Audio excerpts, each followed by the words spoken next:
ಜನಗಳು ಲೈಫಲ್ಲಿ ತುಂಬ ಓದ್ಬಿಟ್ಟು ಇಷ್ಟು ಕಾಸು ಖರ್ಚು ಮಾಡಿಬಿಟ್ಟು ಮತ್ತೆ ಲೈಫ್ ರಿಸ್ಕ್ ತಗೊಂಡು ಆಮೇಲೆ ಚಂದ್ರ ಮೇಲೆ ಇಷ್ಟು ವರ್ಷ ಆದಮೇಲೆ ಹೋಗೋಕ್ಕೆ ಪ್ಲ್ಯಾನ್ ಮಾಡ್ತಾರೆ. ಸೊ ನಿಮಗೆ ಶಾರ್ಟ್ಕಟ್ ಮತ್ತು ಏನು ಕಾಸು ಜಾಸ್ತಿ ಖರ್ಚು ಬೇಡ, ಆರಾಮಾಗಿ ಬರ್ಬೋದು. ನೀವು ಲದಾಖ್ ಬನ್ನಿ, ಮತ್ತು ಇಲ್ಲಿ ಮೂನ್ ಲ್ಯಾಂಡ್ ಅಂತ ಇದೆ. ಚಂದ್ರ ಹೇಗೆ ಇದೆ ಅದೇ ಥರ ಸೇಮ್ ಇಲ್ಲಿ ಒಂದು ಚಿಕ್ಕದು ಲಾಮಾಯೂರು ಅಂತ ಊರಲ್ಲಿ ಇದೆ. ನಿಮಗೆ ನಾನು ತೋರಿಸ್ತೀನಿ, ಬನ್ನಿ.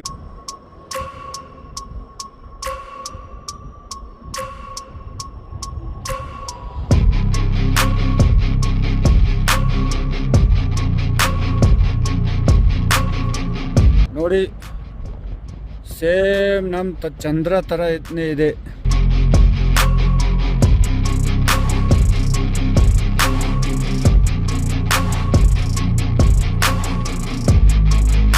ಆ ಚಂದ್ರ ಮೇಲೆ ಹೋದರೆ ನಿಮಗೆ ಟೀ ಕಾಫಿ ಏನು ಸಿಗಲ್ಲ, ಆದರೆ ಇಲ್ಲಿ ಬಂದರೆ ನಿಮಗೆ ಟೀ ಕಾಫಿ ಏನು ಬೇಕಂದರೆ ಅದು ಕೂಡ ಸಿಗುತ್ತೆ ನಿಮಗೆ.